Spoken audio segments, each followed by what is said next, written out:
Hello, boys and girls. It's Mr. Sanito. We're going to do a little bit of math. Um, but first, I have half a Brain Pop video. That means we're not going to watch the whole thing. We're going to watch just part of it. It is going to teach you about bar graphs. And then we'll go to the math book, and we're going to do the math book together today. So that means you'll need your math book right away and a pencil, and I'm going to be reading problems to you, and we're going to work on them at the same time. So enjoy this video first, and I'll be right back. What is a bar graph? A bar graph is a way to organize and show data. You can write the categories on the bottom. The 3 dinosaurs are the categories. Then you can write the numbers on the side. The numbers in our bar graph show how many people voted for each dinosaur. Let's see. One student liked the Stegosaurus the best, so I fill in 1 square. 6 people voted for the Triceratops, so I color in 6 squares. 7 people said the T-Rex was their favorite dinosaur. You can also put the categories on the left and the numbers on the bottom. You can display the same information in a different way so you can understand it better. How can you use bar graphs to understand information? Bar graphs help you answer questions. Which dinosaur did people in our class like the best? Right, the T-Rex is the most popular. Which dinosaur did people like the least? The Stegosaurus got 5 fewer votes than the Triceratops. You can even use the bar graph to figure out the total number of students who voted. Just add the votes from each category. 14 kids voted in all. Okay, boys and girls, you're going to need your math book, like I said. Grab a pencil, and the page that we're going to work on today is page 588. So if you need to pause the video, go ahead and do that. And we're going to learn about bar graphs. Maybe you know something about bar graphs because you watched the video, or maybe you've seen these before. But let me read you what it says first. You can read along. It says, in a bar graph, each bar shows information. And by the way, this is called a bar. And so is this, and so is this. So we have 3 bars that we're going to look at. That's why they call it a bar graph. Let me erase that. So in a bar graph, each bar shows information. You can compare the lengths of the bars. Now, let's take a look at this graph right here, and we've got a question. It says, what title describes this graph? Oh, remember when we did our picture graphs and I said the first thing I like to do is read the title? Well, there's no title here. So we're going to have to think about that. But we've got some other things, some other labels that we can read.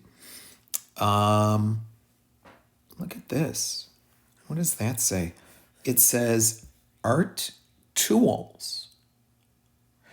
And then we've got markers, paintbrushes, and crayons.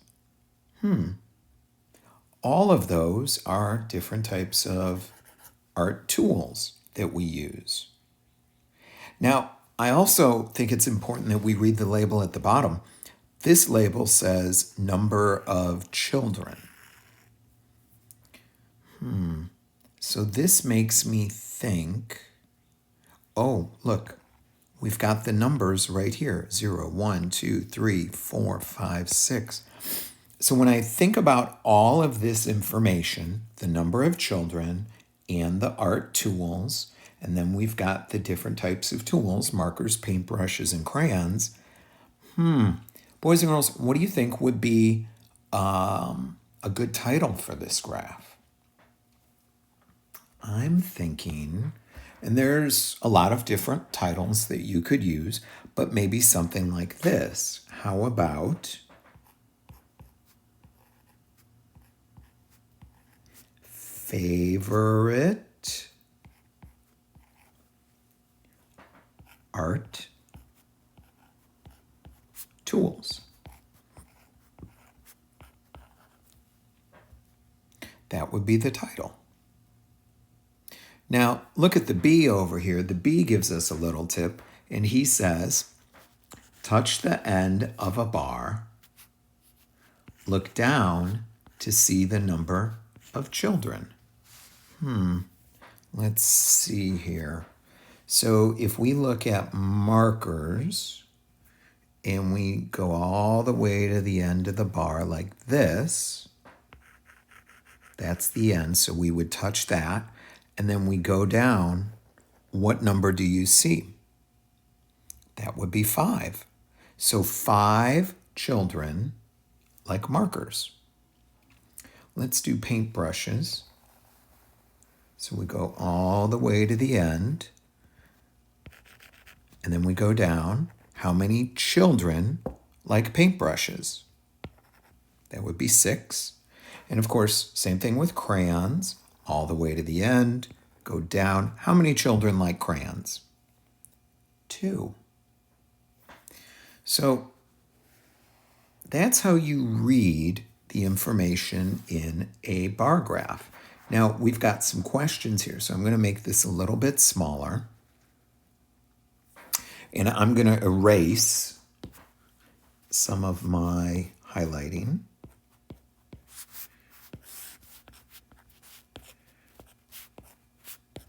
Okay. Now, you follow along in your math book, get your pencil ready, and let's see if you can figure out the answer before me. Maybe I can make that a little bigger. Okay. Let's do question 1. The directions say, use the bar graph to answer the question. Okay, so here's question 1. How many children choose the paintbrush? See if you can beat me to the answer. Let me think. Here's paintbrushes. Aha. 6 children. Is that what you got? Okay. Let's do another one. Number 2 says, how many children chose crayons? Go. Let's see. Here's crayons. Haha, I got it. 2 children. Is that what you got? Did you beat me? Okay, I'll make it a little smaller so we can see the rest of these questions here. Question 3 reads, how many more children chose paintbrushes than crayons? Now, when it says how many more, those are signal words. That means they want the difference between the number of paintbrushes and the number of crayons. Well, we know how many paintbrushes there are, and we know how many crayons there are. We just figured that out. And when we say difference, are we going to add or subtract? That's a subtraction word. So we're going to do 6 minus 2. And of course, what's 6 minus 2, boys and girls? That's 4.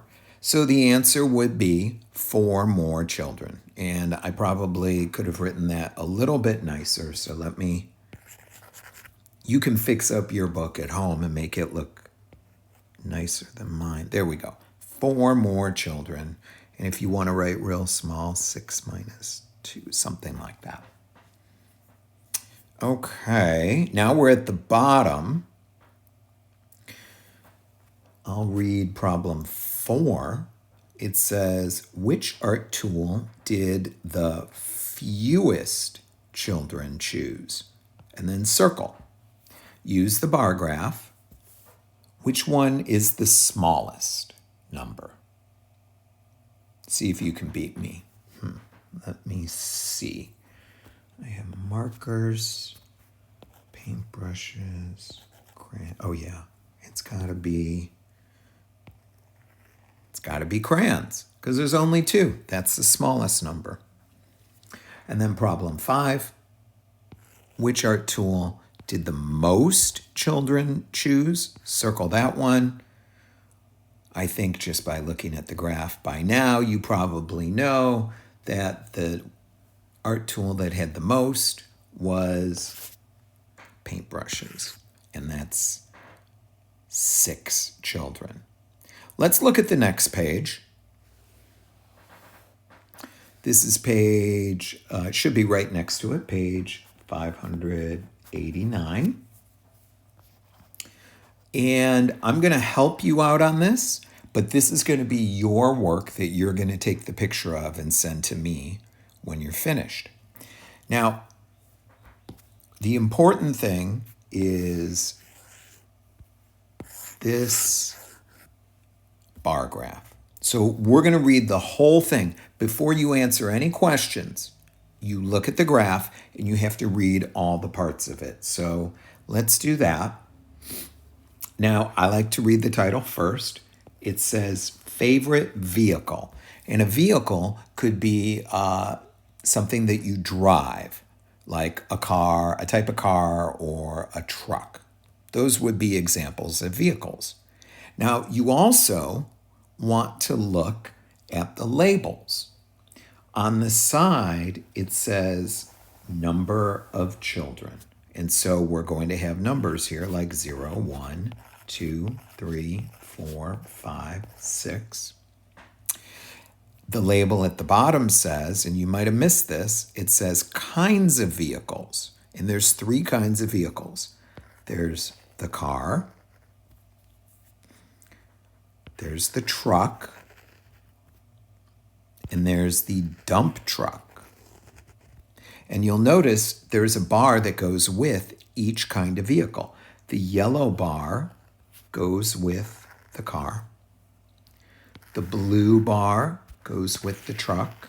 And the green bar goes with the dump truck. Okay, now I'm going to erase all of my ink, all my notes. And if you want, you can solve these problems by listening to me read and then pausing, or you can just let me read the whole page and then work on it later. So here we go. The directions say, use graphs. Use the bar graph to answer the question, and we're ready to do that. Question 6, how many children choose cars? And then you put your answer right there. Here's question 7. How many children choose dump trucks? And put the number of children right there. Question 8. How many children in all, let me circle that, in all. That's a signal word or signal words. How many children in all choose cars and trucks? So I'm going to give you a little hint. You're going to add the number of children for 2 vehicles. What 2 vehicles? Think about it. And then you're going to give me your answer right there. That is a tricky problem. Okay, let's look at the ones at the bottom of the page. Question 9 reads, how many more children choose trucks than cars? Now we've got some signal words here. How many more? Remember, when you see how many more, that's a signal. We're not adding. They want to know the difference. And when you want to know the difference, that's going to be a subtraction problem. And in fact, if you want to do it like this, you can set up your number sentence. And you already know it's going to be a subtraction problem. So put your subtraction sign in. Put your equal sign in. I'm going to give you one more hint. Where's the bigger number going to go? Right there. See if you can solve that and then tell me how many more children. Give me your answer. Question 10 is a little easier. Which vehicle did the most children choose? And circle. Look back up at the graph. Look back up at that bar graph again. And then, number 11 is a math on the spot video, so I'll definitely give you the link for that. But let me read it first. It says, order the vehicles from least to most votes. Now, least, that could mean smallest, fewest, and the word most, that could be the biggest or largest. But wait, we're not done. It says write 1 for the least votes and 3 for the most votes. Now that's going to be tricky, so definitely watch that math on the spot video. And again, I'll send that link. After you do that, you're done. Take a picture of page 589 and send it to me in Class Dojo. I hope you have a great day, and I will talk to you soon.